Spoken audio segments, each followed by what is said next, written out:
Welcome to Car Conversation. Thanks so much for joining me for this conversation. I've got a back seat full of groceries. You can't really see them, so I'm going to try to keep this quick. But Zach and I are coming up on our 9-year wedding anniversary next month, which is just so mind-blowing for me because one, time goes by so fast. I feel like we just got married, but at the same time, I feel like we've been married for forever. And I know married couples say that, but it's true. I don't know what it is, but it's just crazy. And at the same time, I don't feel like I'm old enough to have been married for that long, but I am. I'm in my early 30s, but I still feel like I'm in my early 20s. So it's like a weird mental thing. But as our 9-year anniversaries, looming on the horizon, coming up, I've been thinking about how 9 years later, the things that I really, really value in my marriage, really value and appreciate in my husband, and am so grateful for, are honestly things that I valued maybe 10 years ago, maybe when I was dating, but not enough or not as much as I should have, I guess. And so what I want to communicate to y'all in this short video is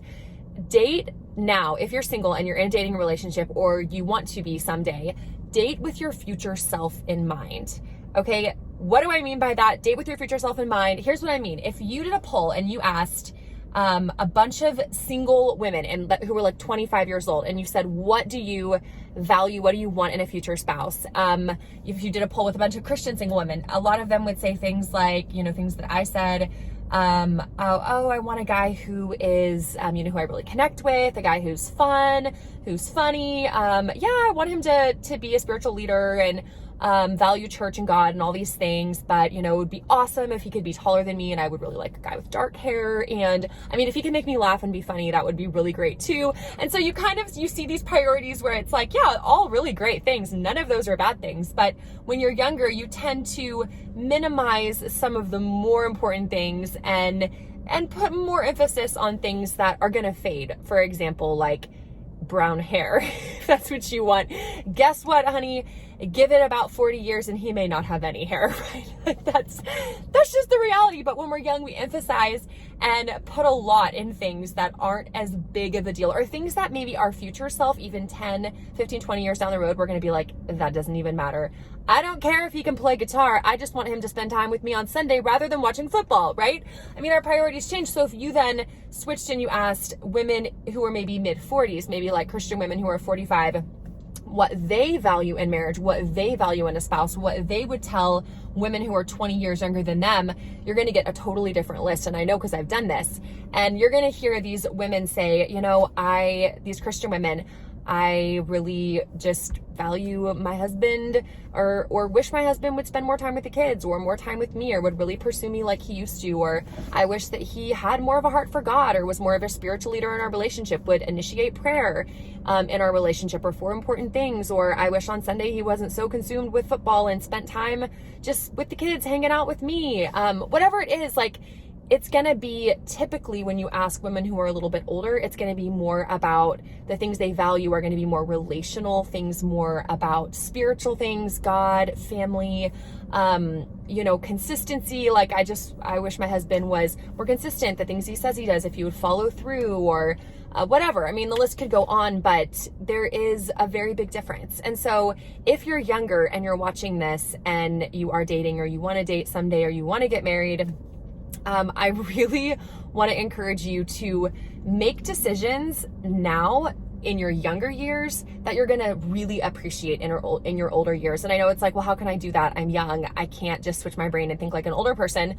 But I know you can't do that automatically, but I think you can be intentional. I just want to encourage you to think about that. Like, what are the things that I'm really going to value, that I'm really going to cherish, that I'm really going to want and desire and uphold is really important in 10, 15, 20 years. And this guy that I'm dating, does he have those qualities, those characteristics? Not that he's 20 years mature, but is he moving in that direction? Is he the type of guy that's going to continue moving and maturing in that direction?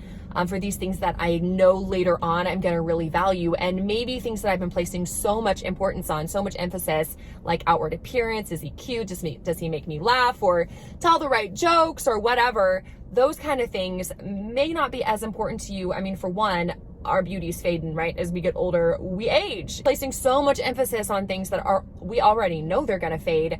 I think we need to just do some thinking about that. So I don't know, with our anniversary coming up, and as I've just thought about the things I really value now, 9 years into marriage, I would say that my list my list, the things that I value have changed from 10 years ago, even though I'm really blessed to have married a really godly man who is just turning out to be more and more amazing as the years go on. Honestly, I'm super grateful. I just hope that maybe this is an encouragement to you. I want to leave you with the challenge though.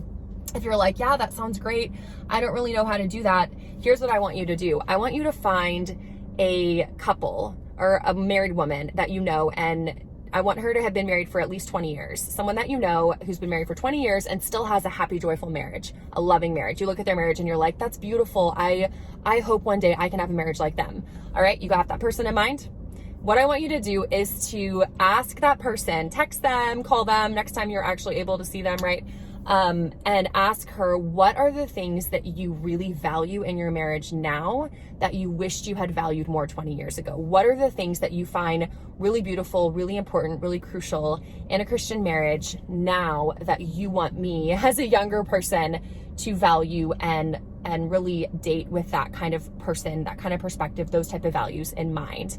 And I think you'll be amazed at the type of things that she'll share or they'll share if you ask the couple. I think it could be really fun to do. So that's my challenge for you. Comment below. I would love to hear your thoughts on this. If you have been married for a while and you feel the same way I do, like, yeah, there are things I wish I valued more when I was younger. What are those things?